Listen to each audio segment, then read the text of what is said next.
I'm not alone. I worked with a fabulous team of Michael Painter, the principal at MTA Design in San Francisco, from where we immigrated 2 years ago, and the project manager, Todd Lansing, but really his whole office contributed to this effort. First, I want to thank the Vancouver Public Space Network, because you guys saw the need, and it was so obvious when you announced this that I couldn't resist I just could not resist the opportunity to take a shot at this. I want to thank the people who saw the potential in what we produced and voted for us. I want to thank my colleagues at Smart Growth BC and my wife, Diana, who knew when I didn't that it was going to be another 2 a.m. or 3 a.m. I've been involved with urban issues for about 20 years now, mostly in San Francisco. But I'm not trained, and I've learned from experience. And so there are a lot of gaps in what I know, what I understand about this profession. So when we moved here, I joined the city program at Simon Fraser University, and I'm greatly indebted to, in particular, 2 teachers who, without them, I wouldn't be here. Michael Bunhausen and Frank Ducote.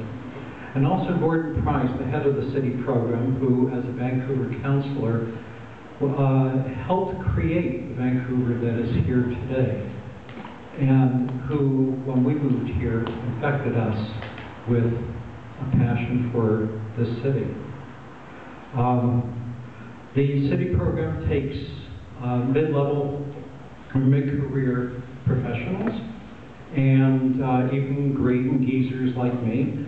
If you are interested, there are brochures on the table near the door, but I can highly recommend the program.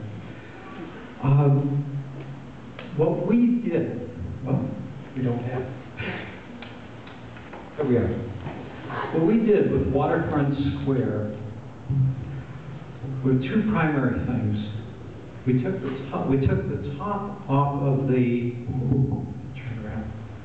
We took the top off of the parkade, which is to the west of Waterfront Station, so that instead of seeing an open, dark maw when you come down Granville Street, you would see what we thought was the iconic view of Vancouver's setting, the North Shore Mountains and the water. That's why we placed this, why our choice was to put this at the edge. But we also recognized that this was the place where Vancouver began. This was where the first train came into Vancouver by 1887, and you can see at the roundhouse is the engine and coal car of that train. If that train hadn't come here, we would today be in Port Moody, because that's where the transcontinental train was supposed to end. We designed Waterfront Square to be a celebration. It was to be a celebration of transit, because this is where 10 major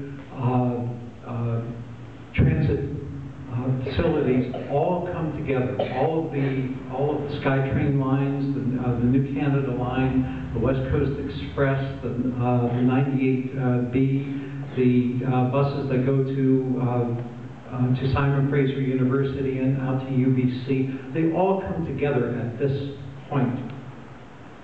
This is where people will arrive into Vancouver when they're arriving, when they're coming from out of town. So we wanted to celebrate transit. We wanted this to be a place like Grand Central Station in New York, a destination as well as a point of departure and arrival. So what we did was to take the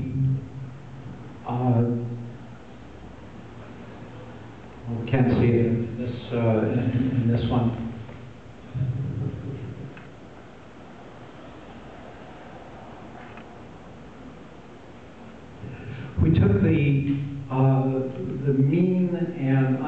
friendly ticketing hall that is a carbuncle on the back of Waterfront Station, and removed that, and instead created a completely glassed transit galleria where all of the transit facilities come together. And we really do want it to be like Grand Central Station, with lots of other kinds of activities that hold people as well as service them as they move through the area.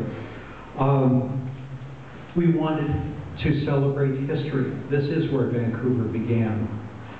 We felt that a critical part of this was the CN rail yard, because that was the relationship that created Vancouver. That was the economic engine that created Vancouver, and we wanted to celebrate the rail yard. So we didn't cover it over.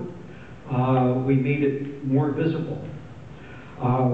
We restored Waterfront Station, which has these awful attachments glommed onto it, and we restore the facade of Sinclair Center, the other great historic building in this area.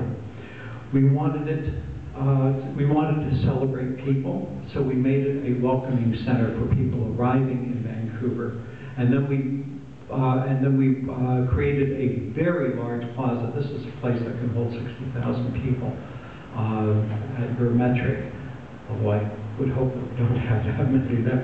But with lots of room for enormous activities, for farmers markets, for restaurants, for cafes, for movable chairs and tables where you can just sit out and enjoy it, and we cover it with a glass, a retractable glass roof, because the weather isn't always good, and this is Vancouver, and we do live in a rainforest. Finally, we wanted to celebrate the place, and I understand and appreciate the discussion between center and the edge. To us, Vancouver's place is the mountains, the water, the history, the industrial muscle of the port, the urban design of downtown. And finally, the reason that we chose this place is that we wanted a project that could actually be built. We wanted something that was not only an idea, but something that would actually happen.